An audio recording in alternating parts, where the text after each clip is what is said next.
Hulagu Khan اپنے زمانے کا بادشاہ تھا جس نے بہت زیادہ مسلمان قتل کروائے تھے۔ 20 لاکھ مسلمان اس نے بغداد میں قتل کروائے، جس میں 16 لاکھ تو اس نے تلوار کے ساتھ قتل کروائے تھے۔ لوگوں نے زیر زمین تہہ خانے بنانے شروع کر دیے۔ 4 لاکھ مسلمان زیر زمین تہہ خانے میں چھپ گئے۔ ہلاکو خان چن چن کر مسلمانوں کو قتل کرتا تھا۔ جب کسی نے ہلاکو خان کو بتایا کہ 4 لاکھ مسلمان زیر زمین چھپ گئے ہیں، تہہ خانوں میں چھپ گئے ہیں، تو ہلاکو خان نے نہروں کے بند تروا دیے، جس کی وجہ سے 4 لاکھ مسلمان ڈوب کر مر گئے۔ ایک دن ہلاکو کسی علاقے میں گھوم رہا تھا۔ لیمو کھانے کا بہت زیادہ شوقین تھا۔ بازار سے لیمو خریدا۔ ہلاکو نے دیکھا بازار میں بچے، بوڑھے، نوجوان مسلمان خریداری کر رہے ہیں۔ ہلاکو نے مسلمانوں کو دیکھا اور کہنے لگا ابھی بھی اتنے زیادہ مسلمان زندہ ہیں۔ ہلاکو نے اپنے سپاہیوں کو حکم دیا کہ ان مسلمانوں کی لائنیں بناؤ، انہیں قتل کرنا ہے۔ ہلاکو خان کے ایک حکم پر اس کے سپاہیوں نے مسلمانوں کی 3 لائنیں بنا دی۔ 3 لائنوں میں سے پہلی لائن میں ایک برا آدمی بھی تھا۔ جب پہلی لائن کو قتل کرنا شروع کیا گیا تو برا آدمی بھاگ کر دوسری لائن پر چلا گیا۔ ہلاکو خان نے برے آدمی کو دیکھا اور ہنسنے لگا۔ باری آئی اب دوسری لائن کی۔ دوسری لائن کو قتل کرنا شروع کیا گیا تو برا آدمی بھاگ کر تیسری لائن پر چلا گیا۔ ہلاکو خان نے اس برے آدمی کو دیکھا اور زور زور سے ہنسنے لگا۔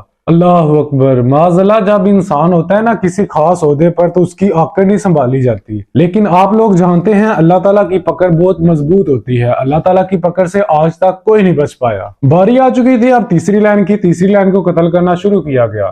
آخر میں بچا وہ برا آدمی۔ جلاد جب قتل کرنے لگا اس برے آدمی کو تو ہلاکو خان نے جلاد کو حکم دیا ٹھہرو۔ ہلاکو خان نے اس برے آدمی سے کہا تمہارا کیا خیال تھا کہ تم بچ جاؤ گے؟ ہلاکو کی بات سن کر اس برے آدمی نے کہا میرا خیال نہیں، میرا یقین تھا کہ میں بچ جاؤں گا۔ برے آدمی نے ہلاکو خان سے کہا تم یہ جان لو کہ اگر میرا اللہ چاہے گا تو میں بچ جاؤں گا۔ برے آدمی کی یہ بات سن کر ہلاکو خان نے بولا کیسے؟ جب ہلاکو خان نے کیا نا کیسے، جب اس نے ایسے کیا تو ہاتھ میں لیمو تھا وہ اس کے ہاتھ سے چھوٹ گیا۔ ہلاکو کا تیز رفتاری بندہ تھا۔ جب اس نے لیمو گرتا دیکھا تو جھٹکے سے لیمو پکڑنے کی کوشش کی۔ جب ہلاکو نیچے ہوا تو وہ گھوڑے سے گر گیا، لیکن اس کا پاؤں گھوڑے کی رکاب میں پھنس گیا۔ اس ہڑبڑی میں گھوڑا ڈر گیا اور بھاگنا شروع کر دیا۔ ہلاکو خان چیخنے لگا اور اپنے سپاہیوں کو کہنے لگا پکڑو اس گھوڑے کو۔ ہلاکو کا حکم سن کر سپاہیوں نے گھوڑے کو پکڑنا چاہا، لیکن گھوڑے کی رفتار اس قدر تیز تھی کہ وہ سپاہیوں کے ہاتھ میں نہ آیا۔ گھوڑا تب رکا جب ہلاکو کے جسم سے اس کی جان نکل گئی۔ زور زور سے زمین پر سر لگنے کی وجہ سے ہلاکو کی نہ آنکھیں سلامت تھی، نہ ناک سلامت تھی، نہ چہرہ سلامت۔ ایسا لگ رہا تھا جیسے ہلاکو کے منہ پر کسی نے زور زور سے ہتھوڑے سے مارا ہو، اسے پیٹا۔ ہلاکو کے جسم سے خون بہ رہا تھا اور پاس میں کھڑا وہ برا آدمی ہنس رہا تھا۔ سپاہی نے برے آدمی سے پوچھا تم کیوں ہنس رہے ہو؟ برے آدمی نے سپاہی کو جواب دیتے ہوئے کہا میں تو اپنے رب کی قدرت پر مسکرا رہا ہوں۔ برے آدمی نے سپاہی سے کہا میں نے اسے سمجھایا تھا